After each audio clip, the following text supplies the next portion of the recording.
2024년 12월 3일 대한민국의 비상계엄이 선포되었습니다. 전 세계 금융시장이 경악했죠. 불과 몇 시간 만에 해제되었지만 정치적 혼란은 그때부터 시작이었습니다. 탄핵 정국이 이어졌고 원달러 환율은 1,450원을 돌파했습니다. 2025년 연평균 환율 1,422원, 1998년 외환위기 직후 이래 역대 최고치였죠. 여기에 트럼프발 관세 폭탄까지 터졌습니다. 25%. 셀폰, 자동차, 의약품, 목재, 한국의 주력 수출품들이 타깃이 되었습니다. 영국 런던 금융가에서 한 남자가 모니터를 응시하고 있었습니다. 에드워드 해밀턴, 30년간 국가의 붕괴를 예측해온 냉철한 분석가였죠. 그의 눈앞에 한국의 모든 지표가 펼쳐져 있었습니다. 정치 불안, 고환율, 관세 압박, 성장률 추락, 그는 확신했습니다. 이번엔 한국이 무너진다고요. 그런데 이상한 일이 벌어졌습니다. 한 달이 지나고 두 달이 지나도 한국은 무너지지 않았습니다. 시장은 패닉에 빠지지 않았고 외국 자본은 이탈하지 않았습니다. 해밀턴의 30년 경력으로도 설명되지 않는 현상이었죠. 저는 이 이야기를 접하고 가슴이 뜨거워졌습니다. 삼중고 속에서도 버티고 있는 나라, 그 나라가 바로 우리 대한민국이었거든요. 대체 한국은 어떻게 버티고 있는 걸까요? 저는 국가가 죽는 순간을 봐왔습니다. 멕시코, 아르헨티나, 태국, 러시아, 숨이 끊어지기 직전 그들은 모두 같은 신호를 보냈죠. 환율이 비명을 지릅니다. 자본이 도망칩니다. 그리고 심장이 멎습니다. 2024년 12월 제 책상 위에 익숙한 심전도가 놓였습니다. 비상계엄 선포, 정치적 혼란, 고환율 폭등, 한국발 위기 신호였습니다. 저는 부검 보고서를 준비했습니다. 그런데 이 나라는 죽지 않았습니다. 저는 에드워드 해밀턴, 영국 출신 국제금융위기 분석가입니다. 유럽중앙은행에서 위기관리 자문을 맡았고 전 세계 외환위기 사례만 20건 넘게 분석해왔죠. 제 일은 단순합니다. 어느 나라가 무너질지 예측하는 겁니다. 성장률 같은 화려한 숫자에는 관심 없습니다. 저는 오직 위기의 숫자만 봅니다. 외환 보유액 구조, 단기 외채 비율, 자본 유출 신호. 위기는 언론이 떠들기 전에, 정치인들이 깨닫기 전에 항상 숫자로 먼저 비명을 지르거든요. 2024년 12월 3일 한국에서 믿기 어려운 일이 벌어졌습니다. 비상계엄 선포? 민주주의 국가에서 계엄이라니요. 전 세계 투자자들이 경악했습니다. 불과 몇 시간 만에 해제되었지만 그건 시작에 불과했죠. 대통령 탄핵 정국이 이어졌고 정치적 불확실성이 한국을 뒤덮었습니다. 투자자들은 이런 상황을 가장 싫어합니다. 불확실성은 곧 위험이니까요. 환율이 요동쳤습니다. 원달러 환율이 1,400원을 넘더니 1,140원을 돌파했죠. 2025년 연평균 환율 5,122원. 이게 어떤 의미인지 아십니까? 1998년 외환위기 직후 이래 역대 최고치입니다. 원화 가치가 주요국 통화 중 최하위권으로 추락했습니다. 아르헨티나, 터키 다음이었죠? 한국 원화가 아르헨티나 페소와 비교되는 상황이 온 겁니다. 여기서 끝이 아니었습니다. 2025년이 되자 트럼프가 돌아왔습니다. 그리고 관세 폭탄을 날렸죠. 처음엔 15%였습니다. 그런데 2026년 1월 갑자기 25%로 올렸습니다. 자동차, 의약품, 목재, 한국의 주력 수출품들이 모조리 타깃이 되었죠. 수출 의존도 40%가 넘는 나라의 관세 폭탄이라니요. 치명적이었습니다. 저는 런던 사무실에서 한국 데이터를 분석했습니다. 정치 불안, 고환율, 관세 압박, 여기에 성장률까지 추락하고 있었죠. 2025년 성장률 전망치가 2%에서 0.7%로 곤두박질 쳤습니다. 거의 반토막이 난 겁니다. 모든 조건이 갖춰졌습니다. 저는 동료들에게 말했습니다.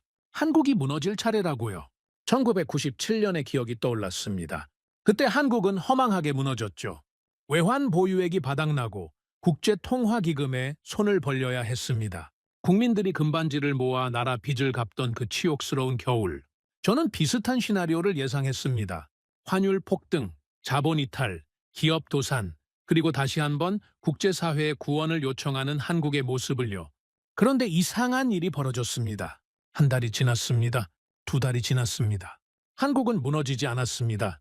환율은 높았지만 폭락은 아니었습니다. 1,400원대에서 버티고 있었죠. 더 이상한 건 시장의 반응이었습니다. 외국인 투자자들의 대규모 이탈이 없었습니다. 주식시장이 패닉에 빠지지 않았죠. 분명 악재 폭탄이 터졌는데 시장은 의외로 차분했습니다. 제가 가장 주목한 지표가 있습니다. CDS 프리미엄입니다. 국가 부도 위험을 보여주는 보험료 같은 건데 이 숫자가 올라가면 그 나라가 망할 확률이 높다고 시장이 판단하는 겁니다. 1997년에도 2008년에도 위기 때마다 한국의 CDS 프리미엄은 급등했었죠. 그런데 이번엔 달랐습니다. 21에서 22bp 수준? 놀라울 정도로 안정적이었습니다. 비상계엄이라는 초유의 사태가 터졌는데 시장은 한국의 부도 가능성을 낮게 보고 있었던 겁니다. 이게 대체 어떻게 된 겁니까? 정치는 혼란스럽고 환율은 역대급이고 관세 폭탄까지 맞았는데 왜 한국은 무너지지 않는 겁니까? 저는 30년간 위기를 분석해왔지만 이런 경우는 처음이었습니다. 모든 조건이 붕괴를 가리키는데 정작 붕괴는 일어나지 않았습니다.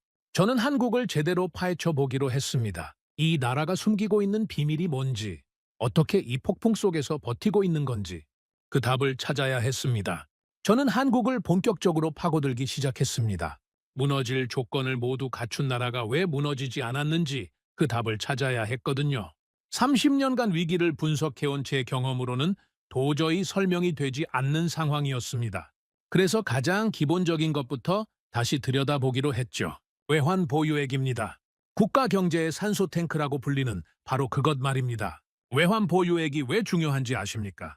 국가가 위기에 처했을 때 외환 보유액은 숨을 쉬게 해주는 유일한 생명줄입니다. 수입 대금을 결제해야 하고 외채를 갚아야 하고 환율 방어도 해야 하죠. 이 모든 것에 달러가 필요합니다. 외환 보유액이 바닥나는 순간 국가는 질식합니다.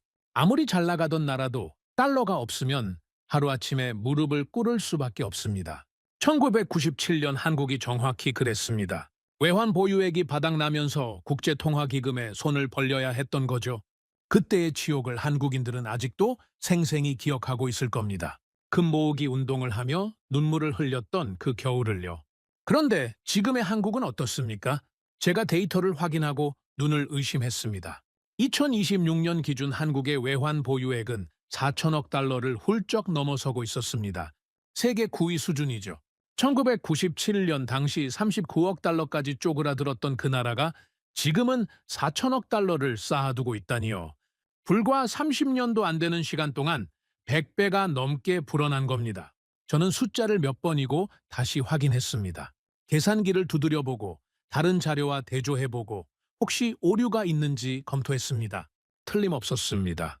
한국은 정말로 4천억 달러의 방어선을 구축해놓고 있었습니다. 하지만 절대 규모만으로는 판단할 수 없습니다. 중요한 건 단기 외채 대비 비율이거든요. 외환 보유액이 아무리 많아도 당장 갚아야 할 빚이 더 많으면 아무 소용이 없습니다. 1997년 한국이 무너진 이유가 바로 이것이었죠. 단기 외채는 눈덩이처럼 불어나는데 이를 감당할 외환 보유액이 턱없이 부족했던 겁니다. 외국 채권자들이 돈을 갚으라고 손을 내밀었을 때 한국은 내줄 달러가 없었습니다. 그래서 저는 현재 한국의 단기 외채 비율을 꼼꼼히 확인했습니다. 이 숫자가 취약하다면 아무리 외환 보유액이 많아도 위험할 수 있거든요. 결과는 놀라웠습니다. 한국의 외환 보유액은 단기 외채의 2배를 훌쩍 넘기고 있었습니다. 국제 기준으로 안전하다고 보는 비율이 100%인데 한국은 200%를 넘긴 거죠. 이 정도면 갑작스러운 외채 상환 요구가 들어와도 충분히 버틸 수 있는 수준입니다. 아니, 버티는 정도가 아니라 여유 있게 대응할 수 있는 수준이죠. 설령 외국 채권자들이 한꺼번에 돈을 갚으라고 요구해도 한국은 눈 하나 깜짝하지 않고 갚아버릴 수 있었습니다. 저는 1997년과 지금을 비교하는 표를 만들어봤습니다. 같은 나라가 맞는지 의심스러울 정도였습니다. 외환 보유액 규모, 단기 외채 비율, 경상수지 구조, 외채 만기 구성까지 모든 지표가 완전히 달라져 있었습니다. 1997년의 한국은 외부 충격에 속수무책으로 무너질 수밖에 없는 허약한 구조였지만 지금의 한국은 웬만한 충격은 흡수하고도 남을 견고한 방어선을 갖추고 있었죠. 마치 같은 이름을 가진 전혀 다른 두 나라를 보는 것 같았습니다. 그제야 저는 깨달았습니다. 이번엔 출발선 자체가 다르다는 것을요. 한국은 1997년의 치욕을 잊지 않았던 겁니다. 그 뼈아픈 경험을 교훈 삼아 30년 가까이 묵묵히 외환 방어선을 쌓아 올렸던 거죠. 한 푼 두 푼 달러를 모으고 외채 구조를 개선하고 위기에 대비하는 시스템을 만들었습니다. 저는 그동안 한국을 과거의 프레임으로만 바라보고 있었습니다. 1997년에 무너졌던 취약한 신흥국이라는 선입견 말입니다. 하지만 지금의 한국은 그때의 한국이 아니었습니다. 외환은 국가의 산소입니다. 그리고 이번 한국은 숨이 가쁘지 않았습니다. 오히려 깊고 안정적인 호흡을 하고 있었죠. 하지만 외환 보유액만으로 모든 것이 설명되지는 않았습니다. 아무리 돈이 많아도 시장이 신뢰하지 않으면 소용없거든요. 그래서 저는 다음 단계로 넘어가기로 했습니다. 투자자들의 돈은 대체 어디로 흘러가고 있었을까요? 돈은 거짓말을 하지 않습니다. 정치인은 표를 의식해서 거짓말을 하고, 언론은 클릭을 위해 과장을 하고, 전문가들도 자존심 때문에 틀린 예측을 고집할 때가 있죠. 하지만 돈은 다릅니다. 자기 돈이 걸린 투자자들은 절대로 거짓말을 하지 않거든요. 손해를 보면서까지 체면을 지키는 투자자는 이 세상에 없습니다. 그래서 저는 외환 보유액 다음으로 자본의 흐름을 들여다보기로 했습니다. 글로벌 투자자들이 한국을 어떻게 보고 있는지, 그들의 돈이 어디로 움직이고 있는지를요. 숫자는 거짓말을 하지 않으니까요. 2026년 초 전 세계 자본은 공포에 질려 있었습니다. 고금리 장기화와 보호무역 확산으로 신흥국에서 돈이 썰물처럼 빠져나가고 있었죠. 터키에서는 외국인 투자자들이 앞다투어 탈출했고 리라화 가치는 나락으로 떨어졌습니다. 아르헨티나 채권 시장은 그야말로 아비규환이었죠. 페소화는 휴지 조각이 되어가고 있었고 국가 부도설이 매일같이 터져 나왔습니다. 동남아시아 일부 국가들도 자본 유출로 휘청거렸습니다. 위기의 시대의 투자자들은 본능적으로 안전한 곳을 찾아 도망칩니다. 미국 국채, 달러, 금. 이런 안전자산으로 돈이 몰리는 게 교과서적인 반응이죠. 신흥국은 버림받는 겁니다. 그런데 한국은 달랐습니다. 물론 외국인 투자자들의 매도세가 있긴 했습니다. 주식시장에서 일부 자금이 빠져나간 것도 사실이죠. 하지만 투매 수준은 아니었습니다. 패닉 셀링이 없었다는 겁니다. 다른 신흥국에서는 투자자들이 손해를 감수하고서라도 탈출하려고 난리였는데 한국에서는 그런 광경이 벌어지지 않았습니다. 오히려 일부 글로벌 기관들은 한국 주식을 저가 매수하고 있었습니다. 전 세계가 공포에 떠는 위기 상황에서 오히려 한국에 돈을 넣는 투자자들이 있었던 거죠. 저는 이 현상이 도무지 이해가 되지 않았습니다. 제 30년 경력의 상식으로는 설명할 수 없는 일이었거든요. 채권 시장은 더욱 놀라웠습니다.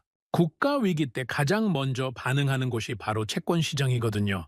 왜냐하면 채권 투자자들은 주식 투자자들보다 훨씬 보수적이고 민감하기 때문입니다. 조금이라도 위험하다고 판단되면 국채 금리가 치솟습니다. 투자자들이 더 높은 이자를 요구하는 거죠. 위험한 나라에 돈을 빌려주려면 그만큼 보상을 받아야 하니까요. 그런데 한국 국채 금리는 놀라울 정도로 안정적이었습니다. 급등하지 않았습니다. 이건 시장이 한국을 여전히 신뢰하고 있다는 명확한 증거였죠. 채권 투자자들은 한국이 빚을 갚을 능력이 충분하다고 판단하고 있었던 겁니다. 그리고 결정적인 지표가 있었습니다. CDS 프리미엄입니다. CDS는 쉽게 말해서 국가 부도 보험료입니다. 이 숫자가 올라가면 그 나라가 망할 확률이 높다고 시장이 판단하는 거죠. 보험료가 비싸다는 건 그만큼 사고가 날 확률이 높다는 뜻이니까요. 위기 때마다 신흥국들의 CDS 프리미엄은 하늘 높은 줄 모르고 치솟습니다. 1997년 한국도 그랬고 2008년 글로벌 금융위기 때도 한국의 CDS 프리미엄은 급등했었죠. 그런데 2026년 한국의 CDS 프리미엄은 안정권을 유지하고 있었습니다. 소폭 상승하긴 했지만 위기 수준과는 거리가 한참 멀었죠. 시장은 한국의 부도 가능성을 아주 낮게 보고 있었던 겁니다.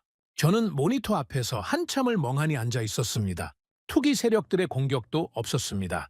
1997년에는 헤지펀드들이 한국을 타깃으로 삼아 공매도 공격을 퍼부었죠.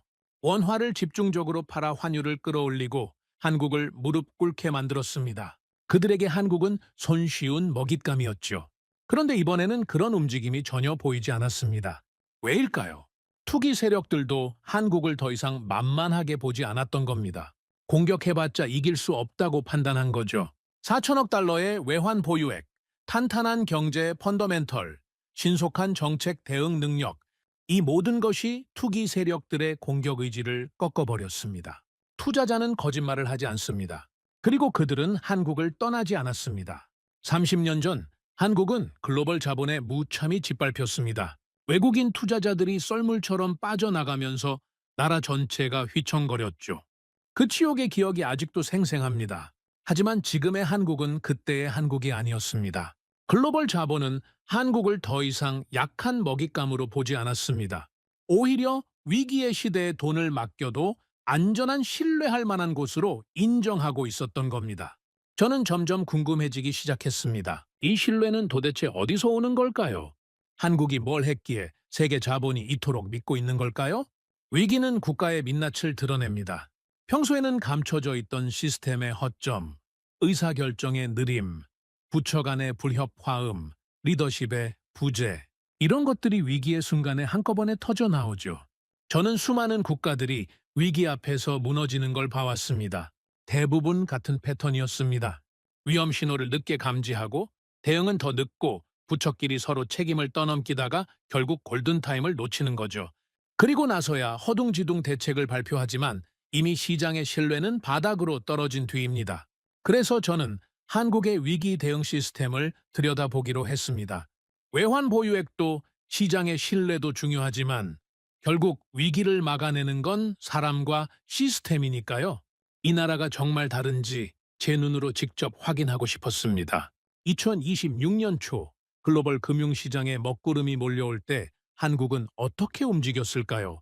놀랍게도 한국 금융당국은 이미 준비를 하고 있었습니다. 위기가 본격화되기도 전에 외환시장 모니터링을 대폭 강화했고 주요 금융기관들과 비상연락체계를 가동했죠.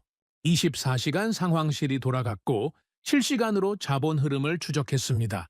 저는 이 속도에 진심으로 감탄할 수밖에 없었습니다. 보통 국가들은 위기가 터진 뒤에야 허둥지둥 대책을 마련하거든요. 회의를 소집하고 보고서를 올리고 결재를 받고 발표문을 다듬고 이러는 사이에 며칠이 훌쩍 지나버립니다. 하지만 한국은 위기의 냄새를 맡자마자 움직이기 시작한 겁니다. 남들이 회의실에 모이기도 전에 한국은 이미 행동하고 있었습니다. 더 인상적인 건 그 대응의 균형감이었습니다. 위기 때 정부가 보이는 반응은 보통 두 가지 중 하나입니다.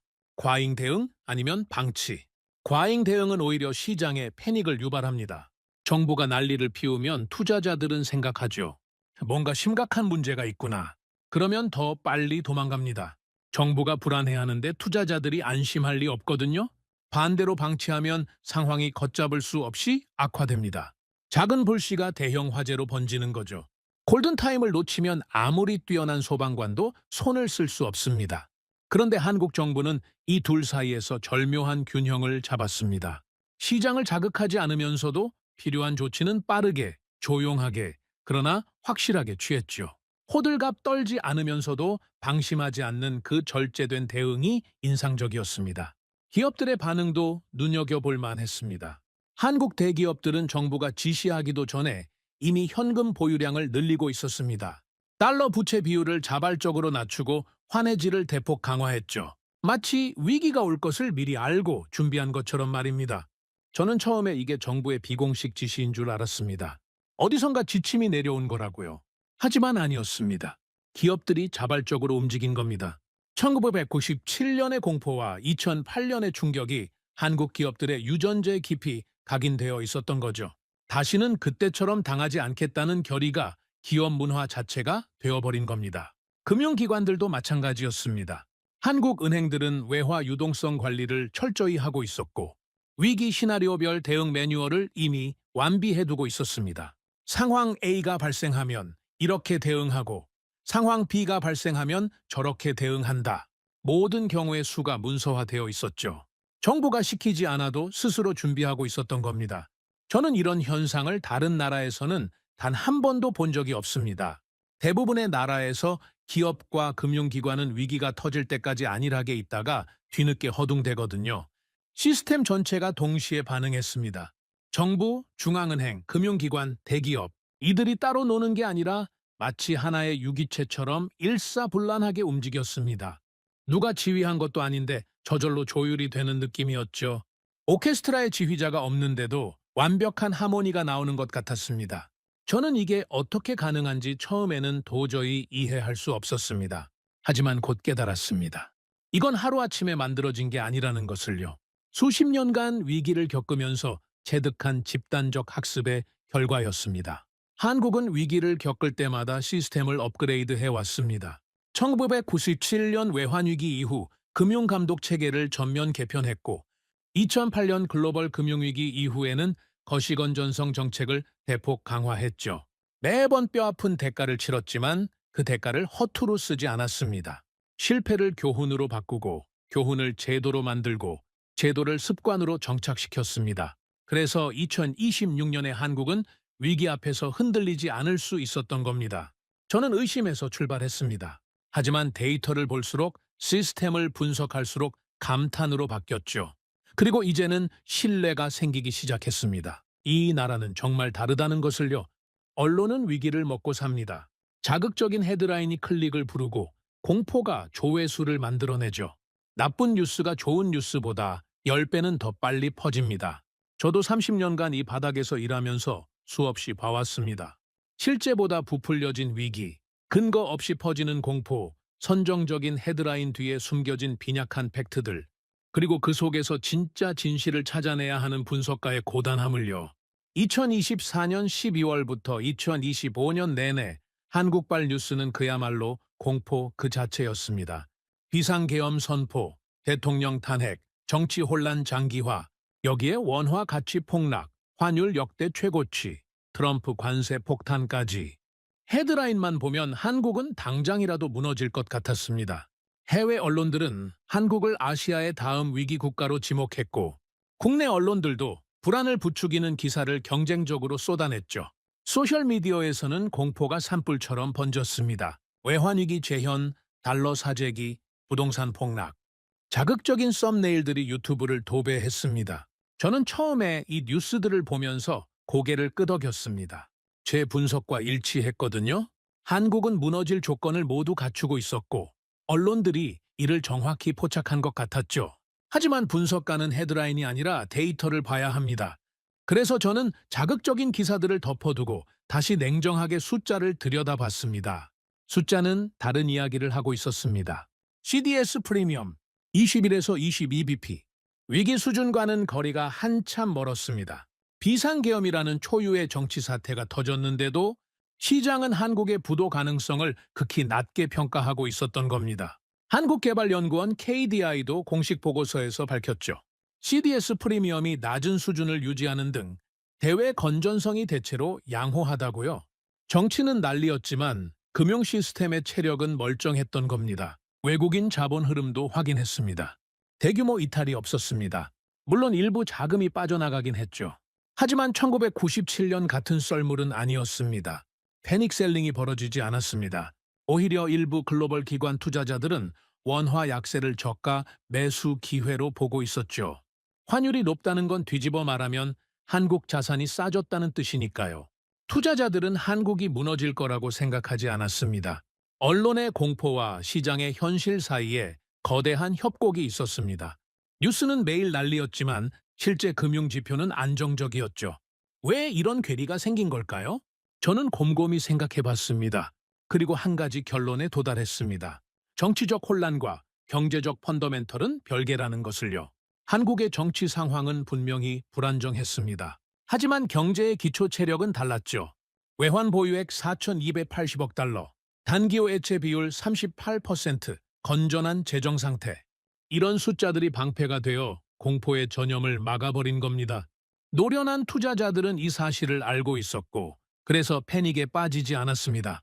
헤드라인만 보는 사람들은 겁에 질렸지만 데이터를 보는 사람들은 담담했습니다. 일반적으로 위기는 이렇게 진행됩니다. 나쁜 뉴스가 터지고 공포가 퍼지고 투자자들이 앞다투어 도망가고 그러면 진짜 위기가 현실이 됩니다. 자기실현적 예언이죠. 두려움이 현실을 만들어내는 겁니다. 하지만 한국에서는 이 악순환이 작동하지 않았습니다. 나쁜 뉴스는 폭포수처럼 쏟아졌지만 공포가 시장을 지배하지 못했습니다. 시스템이 그 공포를 흡수해버렸거든요. 정치적 위기와 경제적 붕괴는 다릅니다. 한국은 정치적으로 흔들렸지만 경제적으로 무너지지 않았습니다. 저는 30년간 숫자를 믿어왔습니다. 그리고 이번에도 숫자가 진실을 말해주고 있었습니다. 폭풍은 분명히 왔습니다. 하지만 한국이라는 배는 침몰하지 않았습니다. 대체 이 나라의 선체는 어떻게 만들어진 걸까요? 강한 국가는 평화로울 때 증명되지 않습니다. 바다가 잔잔할 때는 어떤 배든 잘 떠 있죠. 진짜 강한 배인지 아닌지는 폭풍이 몰아칠 때 드러납니다. 국가도 마찬가지입니다. 호황일 때는 누구나 성장합니다. 진짜 강한 국가인지 아닌지는 압박이 몰려올 때 비로소 알 수 있죠. 2025년부터 2026년 초까지 한국에는 삼중고가 한꺼번에 덮쳤습니다. 정치 불안, 고환율, 그리고 관세 폭탄. 마치 누군가가 작정하고 한국을 시험대에 올려놓은 것 같았습니다. 트럼프의 관세 정책은 한국 수출 기업들에게 직격탄이었습니다. 2025년 내내 압박이 이어지더니 2026년 1월에는 관세를 15%에서 25%로 올려버렸죠. 자동차, 의약품, 목재, 한국의 주력 수출품들이 모조리 타깃이 되었습니다. 수출 의존도가 40%를 넘는 나라입니다. 수출이 막히면 경제 전체가 휘청거릴 수밖에 없는 구조죠. 교과서대로라면 한국 경제는 심각하게 흔들려야 정상이었습니다. 환율 압박도 극심했습니다. 원달러 환율이 1,450원대를 오갔습니다. 원화 가치가 주요국 통화 중 최하위권으로 추락했죠. 아르헨티나, 터키 다음이었습니다. 한국 원화가 만성적 경제 위기 국가들과 나란히 비교되는 굴욕적인 상황이 벌어진 겁니다. 달러 강세가 지속되면서 신흥국 통화들이 줄줄이 무너질 때 원화도 함께 약세를 보였죠. 정치적 불확실성은 더 심각했습니다. 비상계엄, 탄핵 정국, 리더십의 공백, 투자자들이 가장 싫어하는 상황이 계속되었습니다. 해외 언론들은 연일 한국의 정치 혼란을 보도했고 국가 신용도에 대한 우려도 나왔죠. 내부에서 터진 위기와 외부에서 밀려온 압박이 동시에 한국을 조여왔습니다.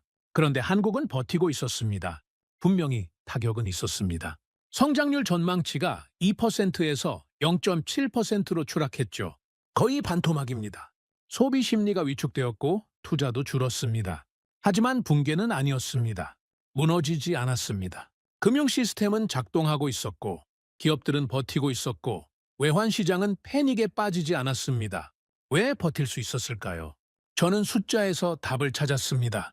외환 보유액 4,280억 달러, 세계 9위 수준입니다. 1997년 외환위기 당시 39억 달러까지 쪼그라들었던 그 나라가 지금은 4천억 달러가 넘는 실탄을 쌓아두고 있습니다. 관세로 수출이 줄어도 환율이 흔들려도 당장 외화가 바닥날 걱정은 없는 겁니다. 이게 얼마나 큰 차이인지 아십니까? 1997년에는 외환 보유액이 바닥나면서 나라가 무너졌습니다. 지금은 그 배배가 넘는 방어선을 구축해놓고 있습니다. 단기호 해체 비율도 안정적이었습니다.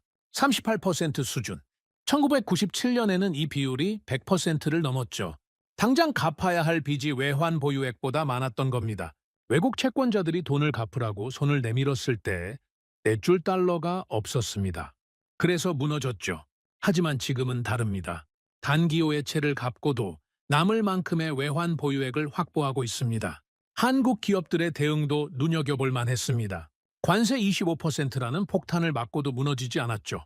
생산기지 다변화, 새로운 시장 개척, 원가 절감, 압박이 오자 재빠르게 적응하기 시작했습니다. 1997년과 2008년을 겪으면서 체득한 생존 본능이 작동한 겁니다. 위기가 오면 어떻게 해야 하는지 한국 기업들은 뼛속 깊이 알고 있었습니다. 삼중고가 한국의 약점을 드러냈을까요? 아닙니다. 오히려 강점을 증명했습니다. 정치적 혼란 속에서도 금융 시스템은 흔들리지 않았고 고환율에도 외환 방어선은 튼튼했고 관세 압박에도 기업들은 적응하고 있었습니다. 폭풍은 분명히 왔습니다. 하지만 한국은 쓰러지지 않았습니다. 저는 이제 확신이 들기 시작했습니다. 이 나라는 무너지는 법을 잊어버린 나라가 아니라 무너지지 않는 법을 배운 나라라는 것을요. 저는 30년간 단 하나의 질문에 매달려 왔습니다. 어떤 나라는 왜 무너지고 어떤 나라는 왜 살아남는가? 똑같이 위기를 맞았는데 어떤 나라는 회복하고 어떤 나라는 수십 년을 잃어버립니다. 그 차이가 대체 뭘까요? 저는 수십 개의 위기를 분석하면서 나름의 공식을 만들어 왔습니다. 외환 보유액, 부채 비율, 경상수지, 정치적 안정성 이런 지표들을 조합하면 대부분의 위기를 예측할 수 있었죠. 하지만 한국은 제 공식으로 설명되지 않았습니다. 공식대로라면 무너져야 할 나라가 매번 살아남았거든요. 그래서 저는 다른 접근이 필요하다고 생각했습니다. 숫자가 아니라 역사를 봐야 했죠. 이 나라가 걸어온 길을 처음부터 따라가 봐야 했습니다. 한국의 현대사는 위기의 연속이었습니다. 1950년 한국전쟁이 터졌습니다. 전 국토가 폐허가 되었고 수백만 명이 목숨을 잃었습니다. 살아남은 사람들은 잿더미 위에서 맨손으로 다시 시작해야 했죠. 1960년대 한국은 세계 최빈국 중 하나였습니다. 필리핀보다 가난했고 가나와 비슷한 수준이었습니다. 원조를 받아야 겨우 연명하는 나라였죠. 아무도 한국의 미래를 기대하지 않았습니다. 희망이 없어 보이는 땅이었거든요. 그런 나라가 어떻게 되었습니까? 불과 한 세대 만에 세계 10위권 경제 대국이 되었습니다. 반도체, 자동차, 조선, 철강에서 세계 정상급 경쟁력을 갖췄습니다. 기적이라고 불릴만 했습니다. 한강의 기적이라는 말이 괜히 나온 게 아닙니다. 하지만 기적은 거기서 끝나지 않았습니다. 1997년 외환위기가 터졌습니다. 국가 부도 직전까지 몰렸죠. 외환 보유액이 바닥났고 기업들이 줄도산했습니다. 국제통화기금에 구제금융을 요청해야 했고 온 국민이 금을 모아 나라 빚을 갚았습니다. 그 장면을 저는 아직도 잊을 수 없습니다.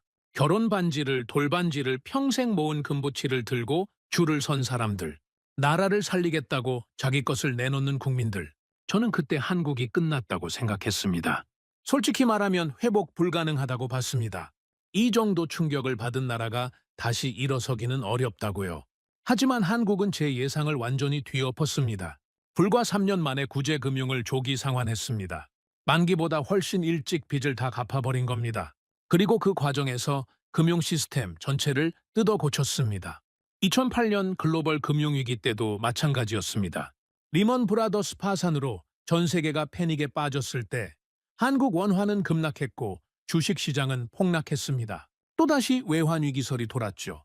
한국이 두 번째로 무너진다는 뉴스가 쏟아졌습니다. 하지만 한국은 버텼습니다.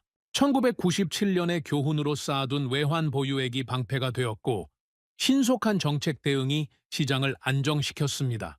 위기 이후 한국은 오히려 더 강해진 모습으로 돌아왔습니다. 2020년 코로나 팬데믹은 전 세계를 멈춰 세웠습니다.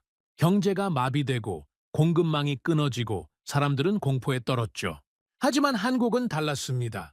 신속한 반격 대응으로 전 세계의 주목을 받았고 경제 충격도 다른 나라들보다 훨씬 적게 받았습니다. 위기 속에서 반도체와 배터리 산업은 오히려 폭발적으로 성장했고 한국의 위상은 더 높아졌습니다. 패턴이 보이기 시작했습니다. 한국은 위기 때마다 무너질 뻔하면서도 결국 살아남았습니다. 그리고 단순히 살아남은 게 아니었습니다. 위기를 겪을 때마다 더 강해졌죠. 마치 부러진 뼈가 붙으면서 더 단단해지는 것처럼 한국은 매번 더 튼튼해져서 돌아왔습니다. 저는 이 현상에 이름을 붙였습니다. 위기 학습 능력. 어떤 나라는 위기에서 무너지고 어떤 나라는 위기에서 배웁니다. 한국은 철저하게 후자였습니다. 실패를 경험으로 바꾸고 경험을 제도로 만들고 제도를 문화로 정착시켰습니다. 1997년의 지옥은 외환 보유액 4천억 달러라는 방어선이 되었습니다. 다시는 그런 굴욕을 겪지 않겠다는 결의가 숫자가 된 겁니다. 2008년의 충격은 거시건전성 정책이 되었습니다. 금융 시스템의 취약점을 메우고 위기 대응 매뉴얼을 정교하게 다듬었죠. 매번 뼈아픈 대가를 치렀지만 그 대가를 절대 허투루 쓰지 않았습니다. 이 나라는 실패를 구조로 바꿨습니다. 그래서 매번 살아남는 겁니다. 저는 수십 개의 붕괴를 봐왔습니다. 멕시코가 무너지는 걸 봤고 아르헨티나가 쓰러지는 걸 봤고 태국과 인도네시아가 하룻밤 사이에 초토화되는 걸 목격했습니다. 러시아가 디폴트를 선언하는 걸 봤고 그리스가 유럽 전체를 뒤흔드는 걸 지켜봤죠. 그때마다 저는 같은 패턴을 확인했습니다. 빠르게 성장하던 나라들이 어느 순간 허망하게 무너져 내렸습니다. 어제까지 잘 나가던 나라가 오늘 파산을 선언하는 거죠. 성장의 속도가 빠를수록 추락의 충격도 컸습니다. 높이 올라간 만큼 깊이 떨어지는 법이니까요. 그래서 저는 오랫동안 믿어왔습니다. 강한 국가란 가장 빨리 성장하는 국가라고요. 성장률이 곧 국력이라고요. 하지만 한국을 분석하면서 제 생각이 완전히 바뀌었습니다. 30년간 쌓아온 제 철학이 뿌리째 흔들렸습니다. 강한 국가는 가장 빨리 성장하는 나라가 아닙니다. 가장 늦게 무너지는 나라입니다. 지금 세계 경제는 대격변의 시대로 접어들고 있습니다. 우리가 알던 질서가 무너지고 새로운 질서가 만들어지고 있죠. 미국과 중국의 패권 경쟁이 날로 격화되고 있고 글로벌 공급망이 완전히 재편되고 있습니다. 어제의 동맹이 오늘의 경쟁자가 되고 어제의 파트너가 오늘의 적이 됩니다. 고금리 시대가 장기화되면서 약한 고리부터 하나씩 끊어지고 있습니다. 부채가 많은 나라, 기초 체력이 약한 나라, 경쟁력을 잃은 나라들이 줄줄이 쓰러지고 있죠. 이런 시대에 살아남는 것만으로도 대단한 일입니다. 버티는 것 자체가 성과인 시대가 온 겁니다. 하지만 한국은 살아남는 것을 넘어서 새로운 위치를 잡아가고 있었습니다.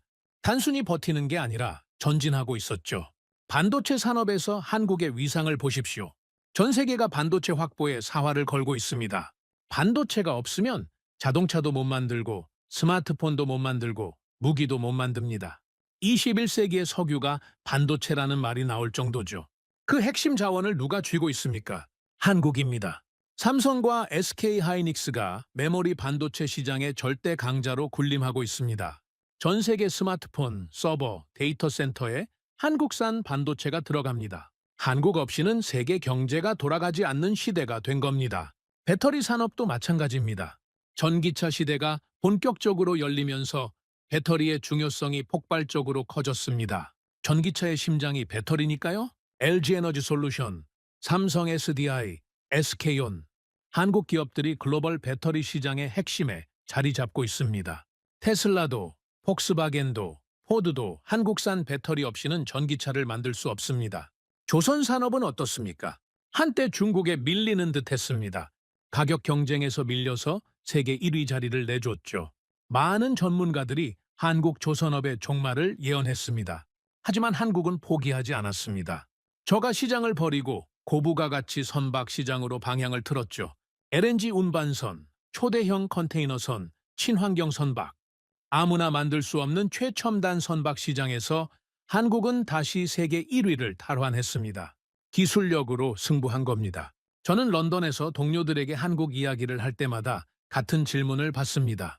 어떻게 그렇게 작은 나라가 이 모든 것을 해냈느냐고요. 인구 5천만의 분단 국가가 어떻게 세계 경제의 핵심 플레이어가 되었느냐고 말입니다. 국토는 영국의 절반도 안 되고 천연 자원은 거의 없고 70년 넘게 전쟁 위협 속에서 살아왔는데 말이죠. 저는 이제 그 질문에 자신 있게 답할 수 있습니다. 한국은 위기를 먹고 자란 나라이기 때문입니다. 다른 나라들은 위기가 오면 주저앉습니다. 운이 좋으면 회복하고 운이 나쁘면 수십 년을 잃어버리죠. 하지만 한국은 위기가 올 때마다 더 강해졌습니다. 1997년의 굴욕이 금융 시스템을 단련시켰고 2008년의 충격이 위기 대응 능력을 키웠고 2020년의 혼란이 디지털 전환을 앞당겼습니다. 매번 쓰러질 뻔했지만 매번 일어났고 일어날 때마다 더 단단해졌습니다. 이게 한국입니다. 저는 30년간 국가의 흥망을 연구해왔습니다. 그리고 이제 확신합니다. 한국은 우연으로 여기까지 온 나라가 아닙니다. 무너지지 않는 법을 아는 나라입니다. 다음 위기가 언제 올지 아무도 모릅니다. 하지만 저는 확신합니다. 한국은 또다시 버텨낼 것입니다. 저는 에드워드 해밀턴입니다. 그리고 저는 한국을 다시 보게 되었습니다. 오늘 영상 핵심만 정리해드리겠습니다. 영국 출신 금융위기 분석가 에드워드 해밀턴은 한국이 무너질 거라고 확신했습니다. 12.3 비상계엄, 원달러 환율 1,450원 돌파, 트럼프 관세 25% 폭탄까지 3중고가 한꺼번에 덮쳤거든요. 하지만 한국은 무너지지 않았습니다. 다음 팩트를 정리해 보겠습니다. 첫째, 외환 보유액 4조 280억 달러로 세계 9위 수준입니다. 1997년 39억 달러에서 110배 넘게 늘었죠. 둘째, 단기 외채 비율 38%로 안정적입니다. 1997년에는 100%를 넘었거든요. 셋째, CDS 프리미엄 21에서 22bp 수준으로 대외 신인도가 양호합니다. 비상계엄이라는 초유의 사태에도 시장은 한국을 신뢰했습니다. 저는 이 영상을 준비하면서 솔직히 뭉클했습니다. 정치는 흔들렸지만 경제 시스템은 버텼거든요. 1997년 그 뼈아픈 치욕을 잊지 않고 30년 가까이 쌓아온 방어선이 빛을 발한 겁니다. 폭풍은 왔습니다. 하지만 우리는 무너지지 않았습니다. 무너지지 않는 법을 배운 나라니까요. 다음 영상에서도 대한민국의 저력을 전해드리겠습니다. 구독과 좋아요 부탁드립니다.